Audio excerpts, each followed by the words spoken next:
Hello, my name is Mars, and welcome back to Saltsea Chronicles.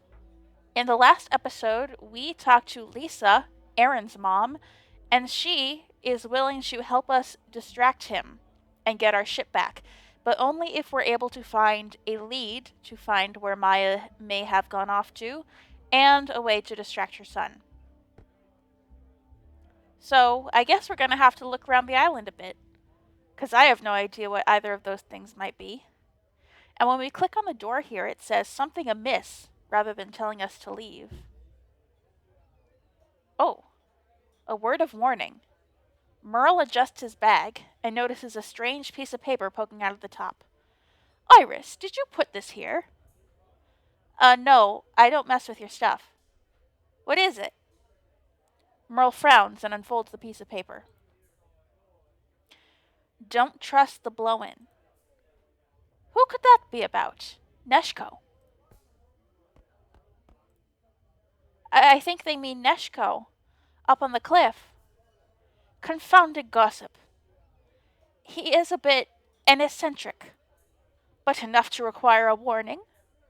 Perhaps this could even be referring to Maya. I don't know. The rigger never really explained why he came. I never explained myself. Yeah, exactly. Merle huffs as Iris crumples the note in their hand. Alright. Fluffy detritus. So there is something we can look at. But maybe we should go check on Neshko. And maybe we should check all of the buildings too. Especially the hut. No one wants to talk in here? Okay. Are there any more hints in Maya's house, perhaps? Nope. Alright, well, before we click on the detritus, which could be our distraction or our clue, I want to go check on Neshko.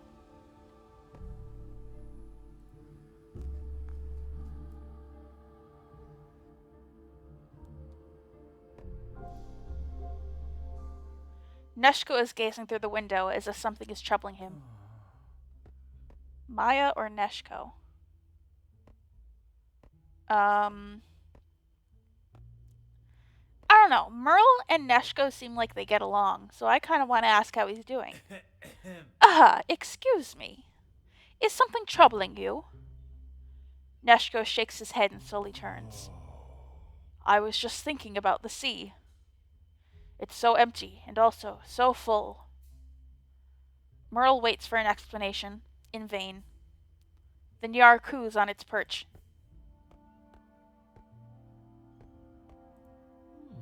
The view from your window is remarkable. I wonder, did you see anything unusual last night? We're worried someone's taken Maya. Certainly one possibility. Anything at all? Neshko frowns, thinking deeply. I don't. Merle nods for him to go on. Please, anything. Neshko swallows. Last night there was, a ship. Its sails were almost as dark as the night. I half wondered if I dreamt it. It moored away beyond the marsh, then slipped away to the east. That's it! A most promising lead indeed.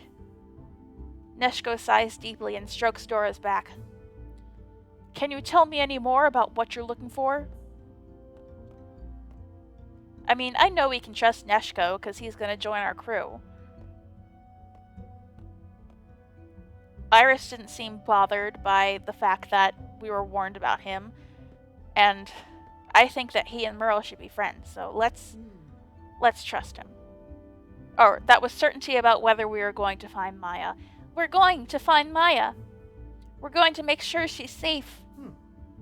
Neshko smiles weakly. I hope you find what you need. The Njar murmurs to itself. Dora does too. Iris pushes their hair away from their eyes. We'll do whatever it takes. They turn to Merle and nod. This is the lead they need to take to Lisa. Now all they need is a distraction to make it off the island unseen. Alright. That was easy.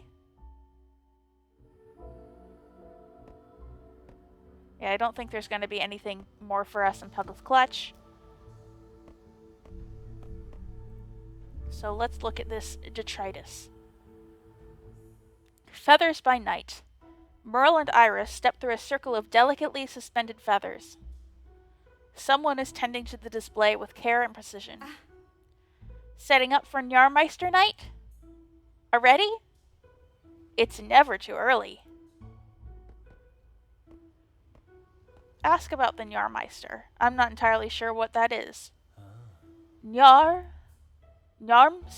Is that right? Njarmeister. It's Njarmeister night tonight.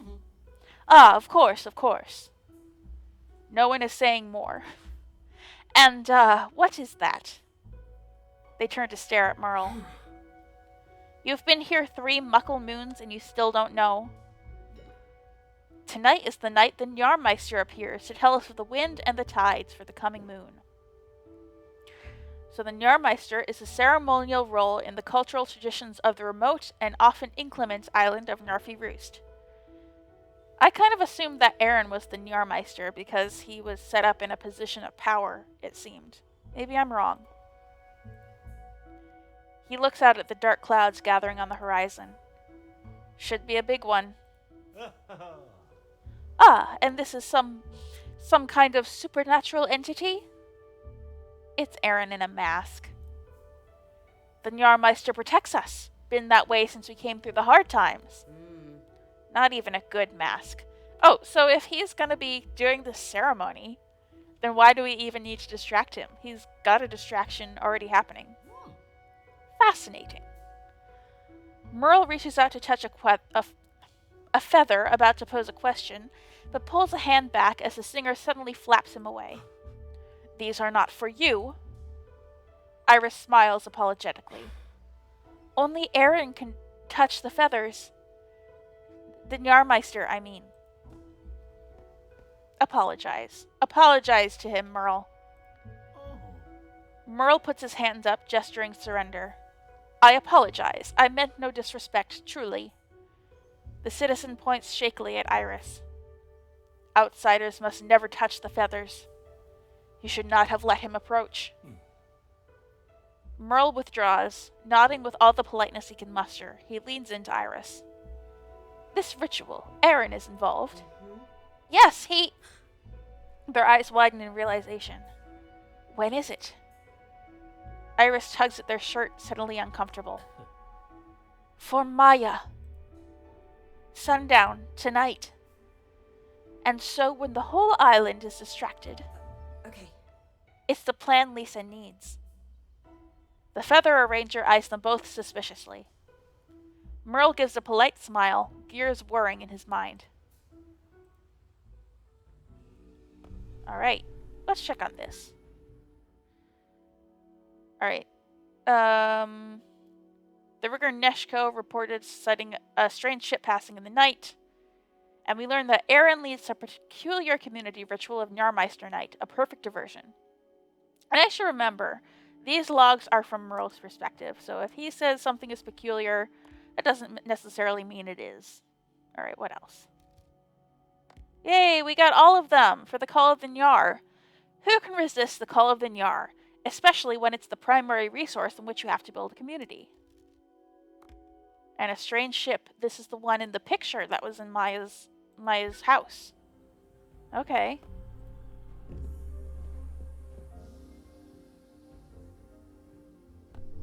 Alright, I think that we have looked at everything at this time of day, so let's just talk to Lisa. The key to it all. Merle strides over to Lisa. We have it. Tell me. A peculiar ship was seen here overnight in the moon's dark. We believe Maya left with it, either willingly or by force. Sorry, I had to clear my throat real bad. I need to take some tea. Ugh. I thought it would be a little throat clear, and then it was worse than I thought it was. Ugh, Lisa pales. And we have a distraction. The Njarmeister ritual. Iris's discomfort is plain to see. I mean, they seem nervous, so let's... I don't like using it like this, Lisa. But you cannot deny it. We have both a lead and a distraction. Lisa sighs, then pulls aside her cloak to reveal the key. Merle and Iris gasp. I want you to find her, but... Aaron. If you take it to Kelpie, I don't know what he'll do. I don't like it. It doesn't feel good. But Maya needs us. Lisa frowns. Agreed. While Aaron and all the others are occupied, we shall sail to Kelpie to find Maya. Lisa studies Merle and Iris very closely, as though looking for something deep inside them. I believe you will. Take it then. She unloops the key from around her neck and passes it to Merle. Find her, and when you do, let me know she's safe. It wasn't right that we all pushed her away. Lisa stands ready, but Iris sees what this is costing her. Okay. We will, Lisa. Iris turns to Merle. Ready? Yes! He nods triumphantly. Yes! I love that little soundbite. Time is of the essence. Okay. Let's go. As they leave, Iris gives Lisa's arm one last squeeze of thanks. Dusk draws closer. Alright, that seems better. Alright, everyone seems to have cleared out. Layers of spillage have accumulated over time, turning the tables sticky into a particular kind of laminate. Ew. The unspoken truth. Merle squints at the picture behind the bar. He can't remember ever having seen her on the island. Annette. Shh. Annette. Shh. Annette. I beg your pardon. Shh. She's gone. Gone. Shh. Oh, he's drunk, so he's like rambling. Do I understand you correctly? Annette is not, in fact, here. No, don't say it. Shh. She left him behind, and Simon, he'll never accept it. Can't stand if you say. The islander staggers away. How strange. And we can't talk to Simon about it.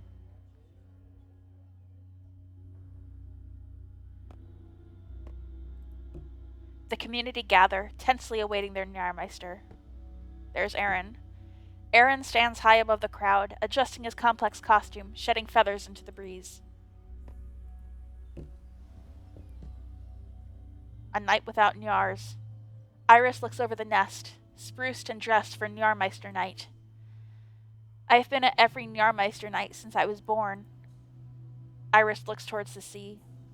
Can we really do this? Reassure them or be confident about it.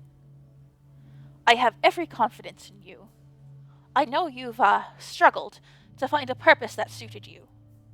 But I'm convinced that you... Merle clears his throat. I will do the same. God, what is going on today? I very much look forward to seeing what you can achieve beyond these particular shores. He sweeps an arm across the view, out over the horizon. There is a wide ocean for you, Iris. And somewhere on it is our friend. That's nice. Shall we see what Neshko is up to? Potent poop. The ground is scattered with puckle feed as well as mounds of particularly pungent guano. Because this is the guy who is feeding alcohol to his birds. The mysterious Neshko seems to have left his hut in some kind of rush, the radio left on, crooning into the empty evening air. Shall we look into his house? Not only is Neshko absent, but so too is his favorite bird, Dora. Perhaps they have gone on a trip together. So where did Neshko go? I can only imagine Puckle's clutch will be empty, but we should check it anyway. Oh, nope, he's here. Reckon it's about time I should be closing up. Don't want to miss the Njarmeister.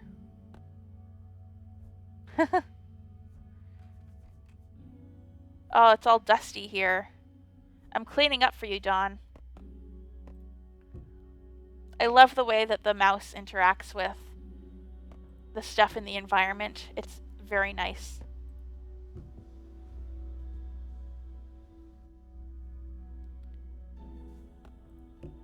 Aaron's desk is conspicuously vacant, meaning that he must be at the nest preparing for his lead role in the evening's events. The collection of icons represent the birds of Njarfie. As they say, in the hard times and the good, the birds always provide. There are cages over there. And I'm sure that this is where we're going to have to do stuff. Yes, talk to the crew.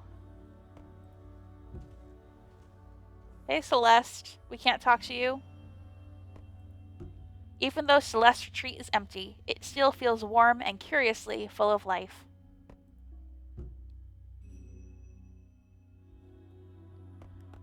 Merle doesn't even get to say goodbye. The bench the guard once sat on is now vacant. No one misses Njarmeister night. The reeds tremble. A far-off rumble suggests perhaps an oncoming storm. So long.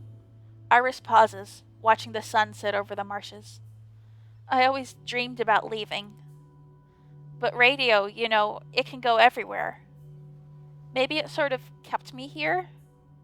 I can certainly see that. A pause. And now we're actually planning to, go. Iris looks out at the hazy sky. I can see just how beautiful it is here. Merle considers this. Though perhaps I am not the most compatible with the local culture, I can certainly admit that the landscape holds a particular rugged charm. Iris smiles weakly. We have a little time. Iris waits as the sun sinks lower. The birds of Njarfie Roust crawling all around. The marsh's distinctive smell is somewhat improved by the encroaching evening breeze. Let's look in Maya's house, and then we will talk to our crew. Benkos, flickering out the fault, all blinkers liftward.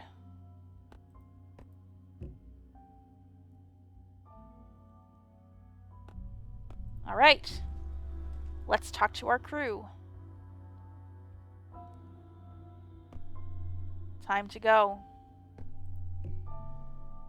Adventure beckons. Merle strikes a strong stance as he brandishes the shining key. Oh, that, little transparency at the top of his hair is gone. Is he wearing a hat most of the time? Crewmates, I have the key.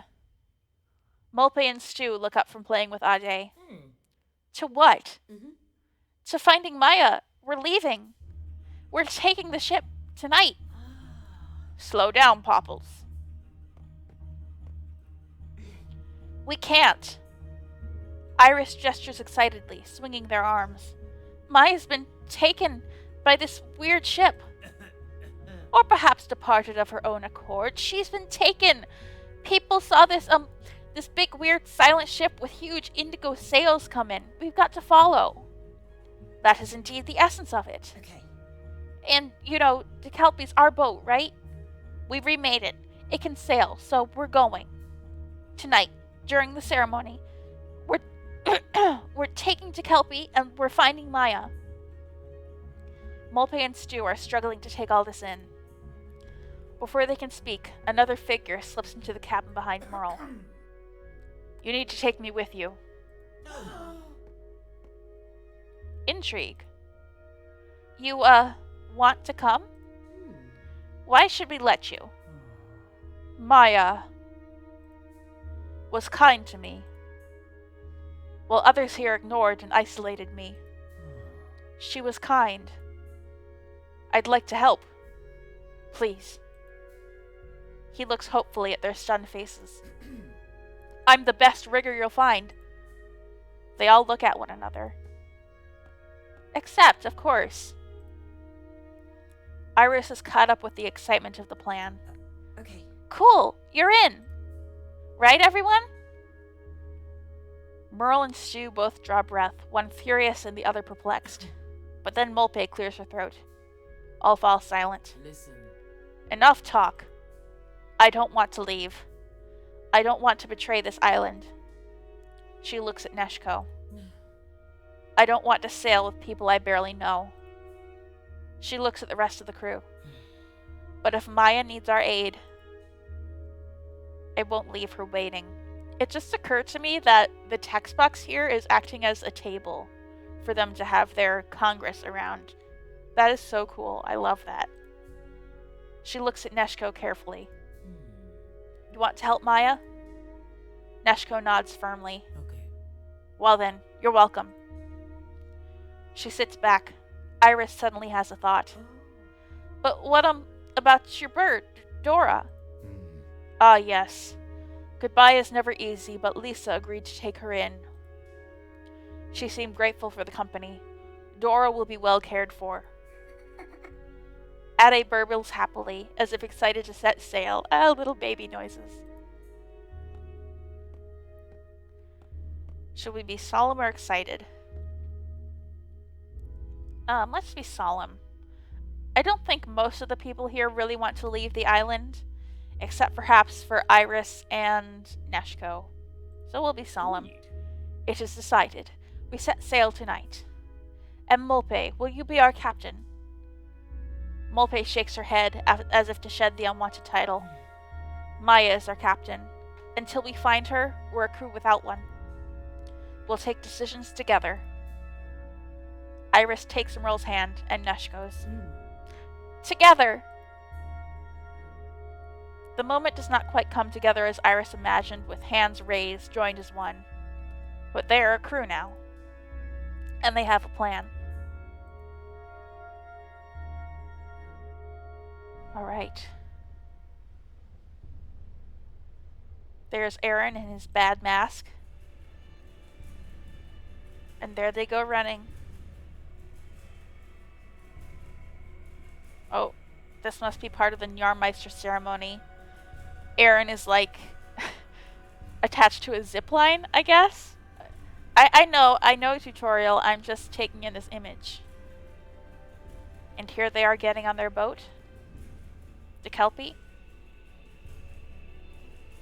A triumphant image of the Njarmeister in his nest. And the crew setting sail. Captainless. And they head into a storm. Which we could have seen coming.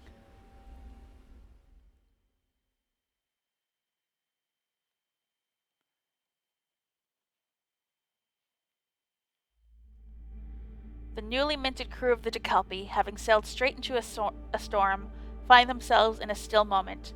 Time to regroup, pick up the pieces, and chart a route to safety. Alright. Let's look at this. Lisa had the keys. She passed them into Kelpie into our care. Alright. Did Maya disappear in the mysterious indigo-sailed ship by choice or by force? If Maya needs rescuing, then this crew is determined to do so. We agree to plan with Lisa to wait until sunset, then to abscond with our ship in pursuit of Maya. Alas, we sailed straight into the teeth of a terrible storm. Perhaps I am less suited to adventure than I thought. Alright, what else did we get? Ritual distraction and the key. Did we miss something? Oh. And the key to the Kelpie. Alright, let's look around. We can talk with Molpe, the radio, Merle. Let's look at the bilges first. I don't know what a bilge is. I know it's a boat thing. That's it. The bilge water seeps and splashes out from the toilet. Oh, it's toilet water. Okay. Molpe notices it and scowls. Someone else will have to mop it up this time. Ade needs her. The plates always seem to stew too beautiful for such an old wreck of a ship. They lie on the ground now, in jagged shards. Merle's formally folded undergarments are scattered on the bunks, and his pages of notes fly loose around the boat. Because of the storm? Okay, let's talk to everybody. Let's listen to the radio with Iris first. Urgent. Repeat. Mayday. It seems Saltsworth Associates have stolen de Kelpie. Any Njarfie with knowledge or news to the gathering hall immediately. Repeat. Any residents with. I bid you a good. Iris turns the dial to a new frequency. Shut up, Aaron. Let's speak with Molpe. Will we make it? De Kelpie's hull is groaning in protest. Ade has been screaming since they left Njarfie Roust. Molpe has had no luck calming them. Could be through the worst of it. De Kelpie's held together this far.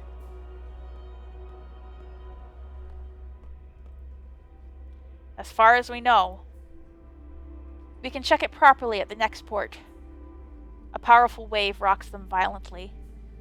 If we get there... Molpe frowns. Molpe's jaw clenches. Maya knew what she was doing.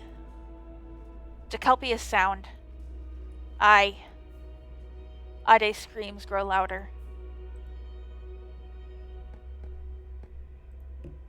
Ade grips tight onto their special blue feather, source of all comfort. Only it can keep them all safe.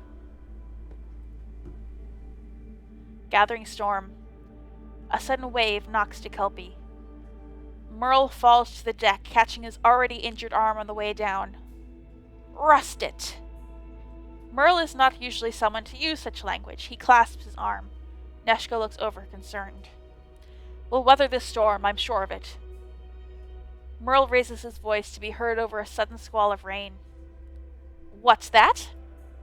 We'll weather this! Merle looks under his hand and pales as he sees a fair amount of blood. Oh my goodness. One can only hope. Oh, that is his hair. For some reason his hair looks transparent against the backgrounds, but not at the table. Weird. Ade's toys have been thrown across Molpe's bunk. A little wooden boat rocks back and forth on the sea of sheets.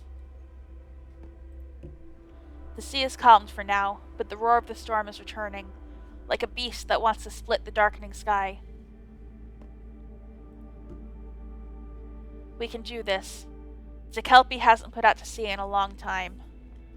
The old ship groans as it heaves through the roiling waves. Molpe speaks softly to Ade. Little one, every storm passes. A drop of icy water falls through the hatch and onto Molpe's face. Steady, we have to be steady for the baby. Molpe closes her eyes firmly and hums a lullaby close to Ade's ear. As she finishes, she whispers, De Kelpie will weather this storm. Spoken to reassure herself more than anything. Lightning strikes again.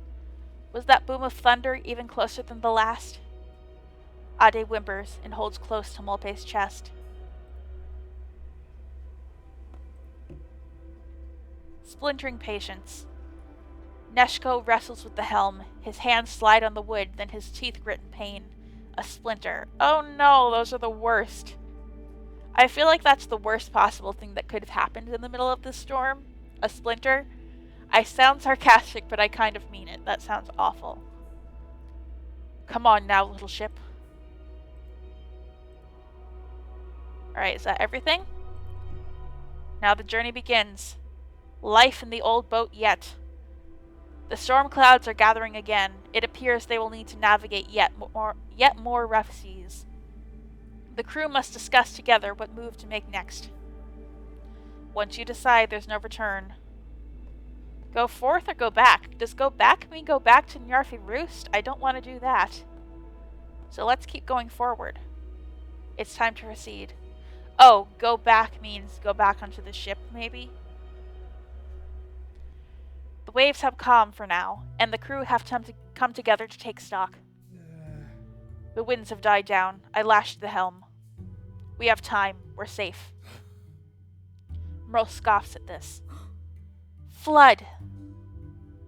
Just a little storm, kitten. I've seen worse. Ade whimpers. Molpe sighs. Merle, look, I'm sorry for being sharp with you earlier when he brought her the sling. The sling is great. Wholly understandable. Don't give it a second's thought. Shh, little one. A furious voice burst through the radio static. Aaron. Saltsworth. Cursed. Thieves. I can't believe we just stole a whole ship. Borrowed? Borrowing without permission is possibly not the time, kitten.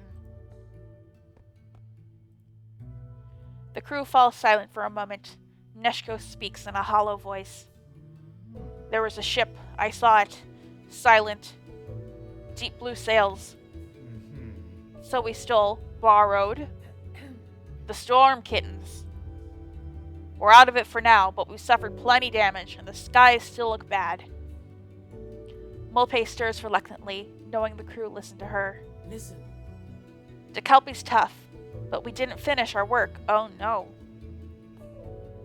The rudder or the anchor?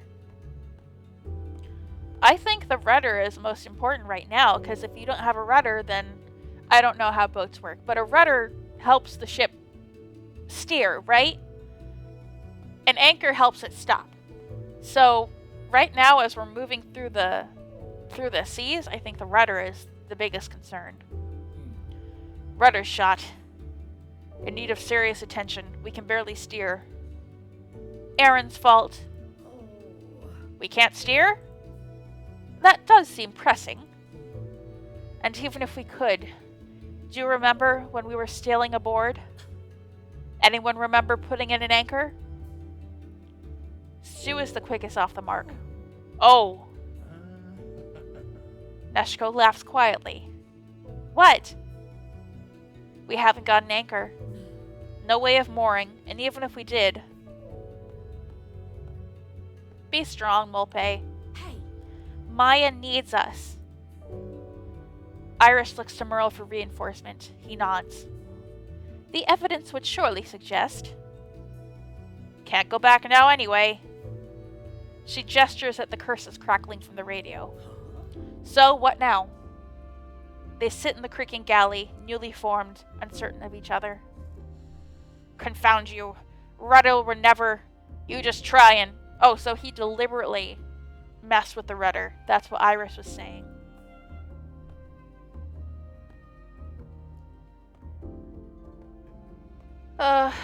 Try and be strong.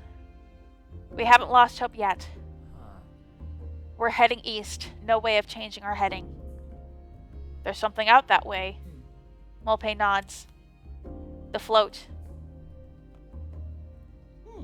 Indeed, a place of many cultures where we will certainly be able to procure a good plan.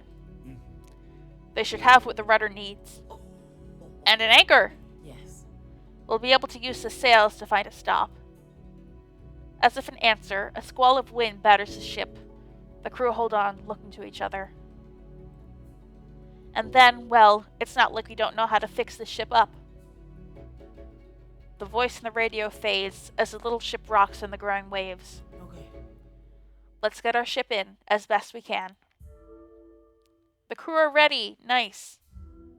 But Mulpay feels pressured to lead.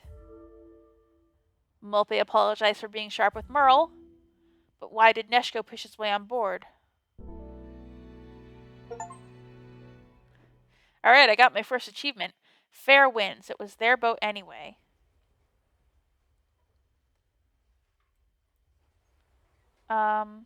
Okay, so the float.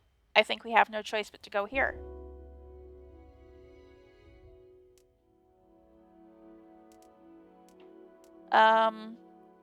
Okay, so chapter select. Replay this chapter from the start or end. Float in gardens. We'll just play in a linear fashion, how about?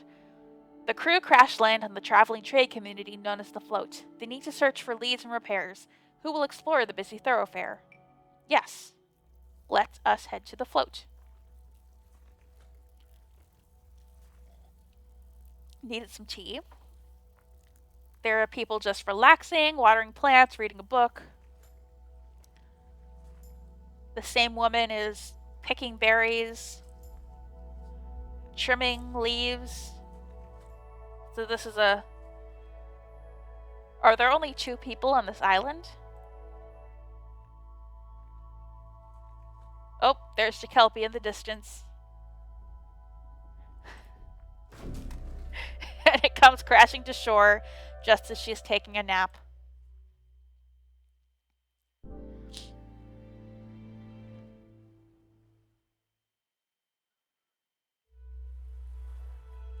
Float and gardens. Wow, this place looks big.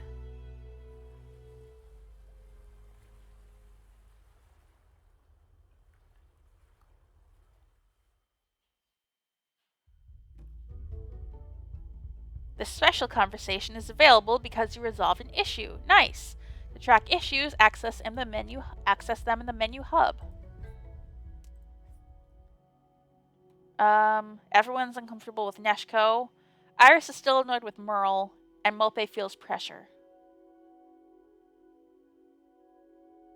Mope apologized to Merle, and the crew are ready to pursue Maya, united in purpose. And nothing scuppered. That's good. Safe passage. Neshko. Are these like all people we're gonna add to our crew? That's a lot of characters. Alright, on Maya's trail. All adventures begin somewhere. This adventure started with a missing person, a borrowed boat, and a crew sailing into storm. Let's look at the issue resolved thing first. A sling for Ade. Look at them. So cute. Mope spots Merle holding his arm a little awkwardly. You okay? Oh, well, Mope still feels like she needs to make up for snapping earlier. Ade seems to like the sailcloth. Mope tilts her hip to show Ade's appreciation for the secure wrapping. Merle brightens, leaning in to boop their nose. What nose? They don't have a nose. Boop! My pleasure, of course. Wasn't it, little one? Anything to help you. Suddenly, choppy waters jolt them. Merle winces, then clears his throat a little awkwardly. I know we have not known each other very long, and I'm perhaps not the kind of person you might imagine as an ideal crewmate. But I assure you, I will lend all I can to the effort to discover Maya. Mope smiles weakly. Thank you. Mope gives Merle's hand a squeeze, hoping this communicates more than she can with words. Oh, another one? New purpose. Stu and Mope take a moment away from the others. What do you reckon? Mope is adjusting Ade's new sling. It's this lot, I mean. Mope pauses and blinks, considering the question. Bit landlocked. Talk about Iris or Merle? Merle's traveled a fair bit, but only as a passenger, right? Not sure. Doesn't talk much about his past, for a historian. Stu chuckles. Is this issue like, oh, everyone's resolved to find Maya, I guess? Maya trusted him, though. Smart one. That can't be bad. And then, as often is the case between old friends, the next question is unsaid. What about Neshko? Funny old bird. Mope frowns. Maybe on the level? Is that your read? My read is mostly lonely. Mope sighs. Misfit crew it is, then.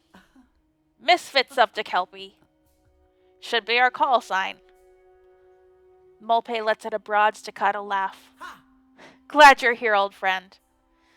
I'll be all right so long as we have you. Stu pats Mope on the back. Let's get back to it, kitten.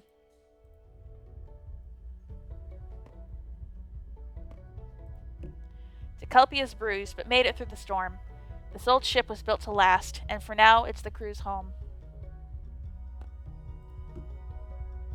After the storm, Neshko checks over to Kelpie after the storm. The ship is not in good shape. No anchor, rudder jammed. Solvent might help fix it. He pushes tentatively on the ship's helm. It moves as if through porridge or glue. He rubs his beard ruefully and shakes his head. He is a rigger, not a miracle worker. What has he gotten himself into? Progressed. Neshko is settling in. Okay, so that... It's still an issue, but there's been a development. And I can't see the development. No time for Njarfie. Merle is muttering as he sits, frustrated at being injured. Iris calls over from the radio. I think Aaron stopped sending calls. Humph. What? Errant Aaron and his egregious... What? I can't hear you. Soothe. Merle takes a deep breath. Be calm, Merle. I apologize. It grieves me that we caused such trouble, and I hope it doesn't prevent you from returning on good terms. Iris hadn't thought of that. Right. They returned to the radio. Merle apologized to Iris. Okay. It's not giving me like, oh, you have new stuff, but I guess something is happening behind the scenes. Signal to noise. Iris hunches over the radio as it crackles a warped, insistent babbling. Maybe it's code? Iris shrugs, absorbed in their work. Note down what you can. We need all the information we can get. No, the signal. Can't you tell? Mulpay frowns, uncertain. It's not true. True? It's the antenna. I can't... Any information is useful. Just take down what you can. Ade burbles a long serious series of anguished syllables. Mulpay looks down at them. Maybe not all information.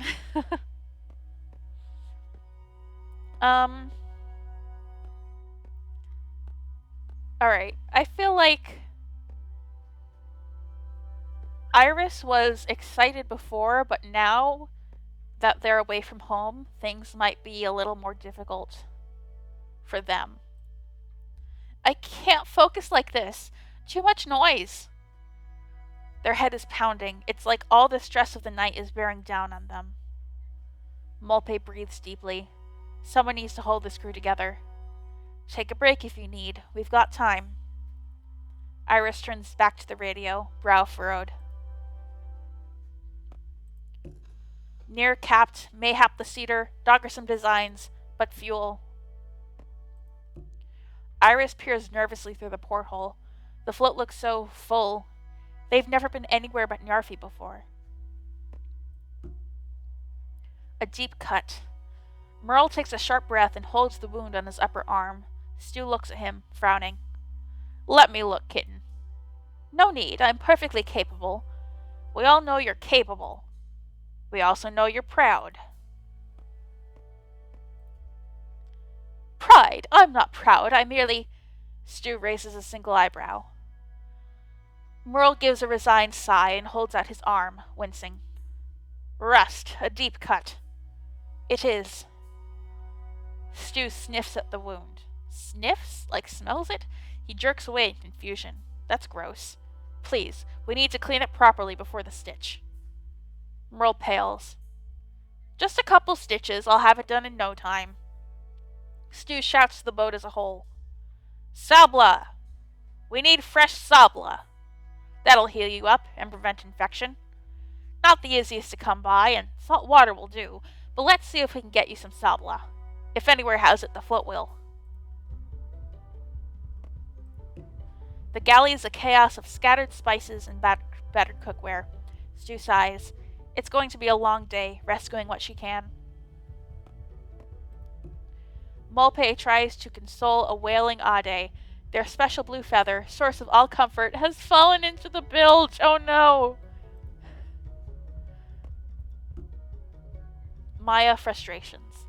Mulpay needs to confide in her old friend. I don't believe it, Stu. I won't. Stu bustles around the galley. She can't look Mulpay in the eye. Could be she was taken. Oh, that's Stu. Could be she was taken. Could well be. Either way, we'll find out, won't we? You know Maya. Well, Molpe is angry, isn't she? I do know her. Stu was surprised at this outburst. Oh, I thought angry at Maya, not angry at Stu. I know her better than any of you. And she wouldn't leave me, not like this. Her voice wavers. Ade puts their arms around Molpe's neck. Stu pauses to pat Molpe's hand. I know, kitten, I know. And I believe what you're saying. It's just... Molpe looks up, eyes burning. What? Stu chooses her words carefully. I just want you to be prepared. For whatever comes.